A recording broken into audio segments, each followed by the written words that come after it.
Hello everybody, this is Anna and Carla here at UN headquarters in New York City, and today we're going to speak about a horrific story which was front page story in New York Times, and the whole America and the world is talking about it.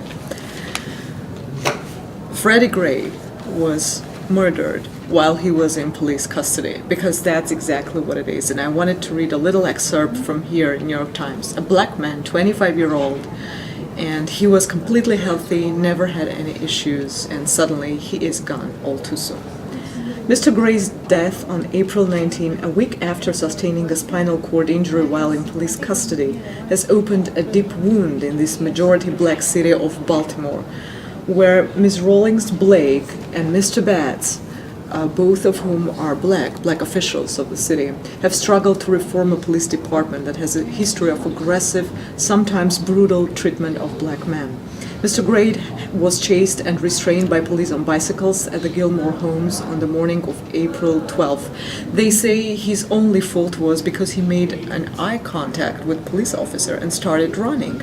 So the police officers started chasing him and his companion, and the only thing they could find on him was a switchblade, a little folding knife in his pocket, and he wasn't brandishing it, he wasn't trying to use it in any way, and this was not a crime. So running, Supreme Court has determined that, is not a ground for being arrested, for getting arrested by the police. So after his arrival at the police station, medics rushed him to the hospital, where he slipped into a coma and died. His family has said that 80% of his spinal cord was severed and his larynx was crushed. The death spawned a week of protests that had been largely peaceful until Saturday night, when demonstrators who had spent the afternoon marching through the city scuffled with officers in riot gear outside Camden Yards, the baseball park. Authorities attributed the scattered violence that night to outsiders, whom Ms. Rawlings Blake said were inciting with "go out there and shut the city down" kind of messaging. So the violence of this case is horrific, and the aftermath is even more horrific. What's going on right now in Baltimore and all over the U.S. What is your opinion about this, Carla? And what do you think happened to this young man, possibly? You know, he's a 25-year-old, healthy young man, and suddenly, while in police custody, something happens in that car from the moment of his arrest till he gets to the police station, and suddenly his spinal cord is severed up to 80%, his larynx is basically crushed, and medics said that things like that happen during serious car crashes. But was this a car crash? What I was told was that he had no seatbelt in the police van, and that the police, and this is not the only case in which this happens, that the police will drive in very, very frantic ways. They will slam on the brakes, which hurls him against the side of the van, but they will do it repeatedly until he is almost totally crippled. In this case, he was crippled. And that way they say, oh, we didn't do anything to him. They just drive the van in such a way that it's guaranteed that he will be physically battered. But it's been reported that the officers never confessed of using any force against this man in their reports.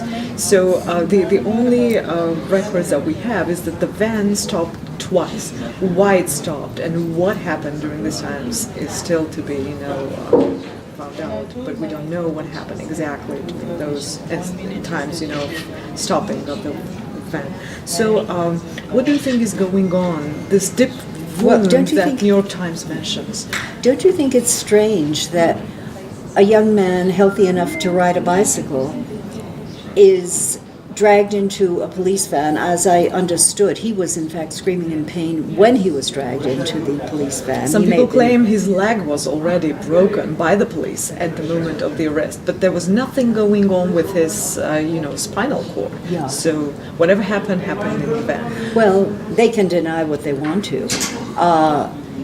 What I was told is that there is a pattern of driving a van in such a violent and haphazard way, and he has no seatbelt, so he is hurled against the side of the van. So this was done on shattered. purpose? Of course, it's done intentionally.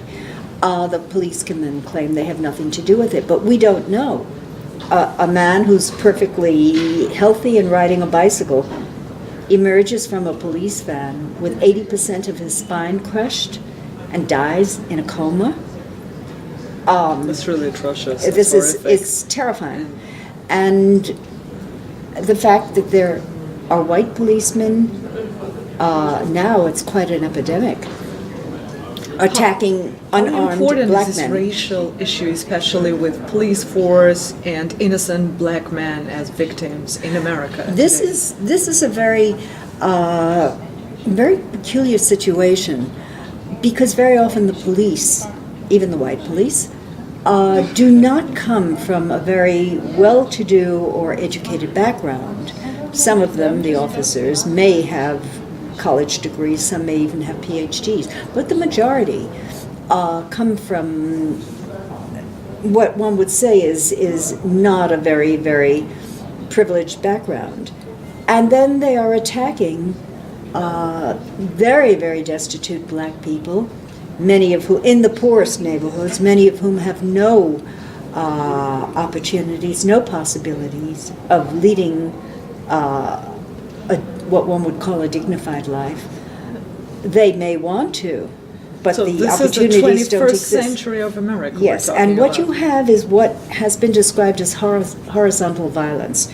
You have people within the same class, and in this case it's the underprivileged class, who are attacking each other. And that leaves the 1% free to go about what they want to do, while anybody who might protest, who might direct their anger at the obscenely privileged, many of whom gained their fortunes illegally. As Voltaire said, behind every great fortune is a great crime. Instead of focusing their anger at the so-called upper class or elite, they are focusing their anger at each other, which is a very convenient arrangement for people who want to maintain their privileges. So what did we see with all these demonstrations that started in horrific clashes between the police and protesters, and it's been escalating the whole situation, and basically what they said, that this is not just a black and white thing, this is about control, the government trying to control people, and also police force trying to control people, oppress people, no matter what their race is. And which was really interesting is, like, amidst all of this havoc, there were representatives of different gangs, black gangs, and they unified in the face of this Yes. common enemy or danger. This is a very interesting development, and I would say in their interest, because this country is trending toward a complete police state, and it's a very convenient mechanism to have groups of deprived people attacking each other, and that this facilitates. And about deprivation, one of the demonstrators actually told the journalist that you don't know what you're speaking about. You don't know this neighborhood. You have no idea how people live here. You have no idea what we go through every single day to support our families. Yeah. And actually there was another protester, a young girl, and a young black girl. She is Eric Garner's daughter.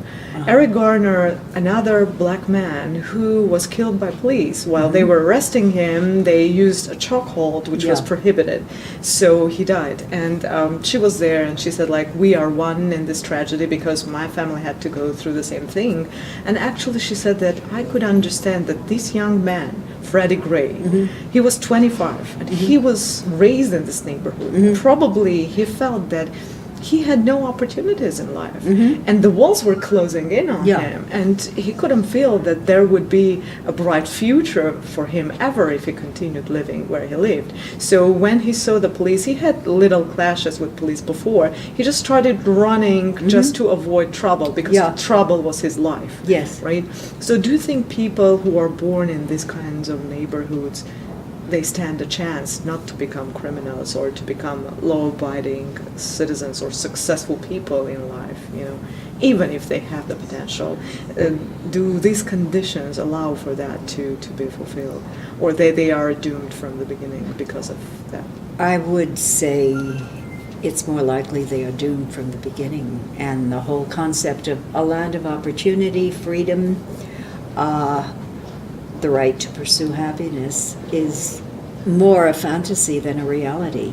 And when you have what are ghettos or slums or favelas, where, well, they speak about poverty being passed on from one generation to another. And I think that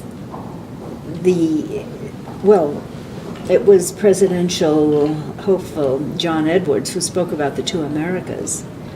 And I think that the people, and tragically large numbers of black people, are decreasing opportunities available. They are not decreasing, that is, opportunities are decreasing. And I think we'll see probably more violence. I think some of the extreme violence may be the work of provocateurs, agent provocateurs, who are trying to discredit the protesters. But America has a black president, first black president in history now. Shouldn't this be the high time, of all black people to claim these opportunities? If one of them could become a president, then the sky is the limit. Shouldn't it be that way? There are theories as to what interests he's serving as president. And many of the people that voted for him are disappointed, and they think that he has not succeeded in fulfilling his campaign promises. And it is possible that he was promoted by certain interests who saw him as a very convenient way of distracting attention from what is still, unfortunately, very much a racist society. Now let's look at this situation. The issues of racism, the issues of human rights abuses, the issues of clashes, Excuse me, Anna, like this. I think this is not necessarily an issue of racism. It's a class issue. Class issue. Yeah, you have... Well, issues like this, they Yeah. are also international issues. These Yes. are global issues Yes. we're dealing with. Yeah. And we are here at the United Nations, talking about these global issues. What do you think should be the reaction of UN and other international bodies, international organizations to this kind of situations? Should they react somehow? Should they interfere? Should they send troops? Should they send advisors? What should they do? Is action needed? Do you mean domestically within the United Yes. States? Well, I think yes. If they speak about responsibility to protect, the United States is not protecting our own citizens. If this kind of thing can happen again and again and again, and we're just seeing the tip of the iceberg, and this is now the result of the fact that some concerned bystanders with cameras photographed these atrocities, because they are atrocities, and this is now becoming evidence of very brutal police activity. Which role the United Nations can play in order to regulate the situation, somehow try to make it right or put it on the right track, so things like this, tragedies like this would stop from occurring?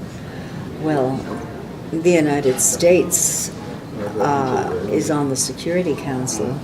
They might oppose any publicity given to this kind of shame, because it is a national shame.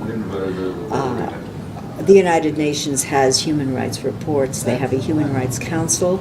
I believe that there is criticism of human rights abuses within the United States, but it does not get very much publicity. And I don't think a mechanism exists to protect these people.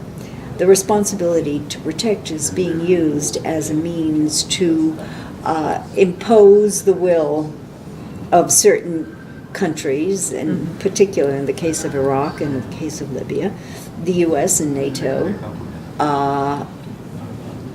imposing their will on sovereign countries And we've seen the tragic results. And there is such thing as exporting democracy, which U.S. has been doing for quite some time, trying to export human rights, democracy, American values, and things like that into the developing world. And many of these countries are members of the United Nations. Cannot they turn around and say, like, look, what's going on within your own country, and this is America of 21st century. How can you be useful to us? How can you give us any advice if you cannot sort it out at home? Can they do that? Well, they do. That is, some of them do. When the torture report was released, North Korea tried to cite that as evidence of the great hypocrisy of the U.S. claiming to defend human rights globally when we are guilty of some of the worst atrocities that the human mind can even conceive of.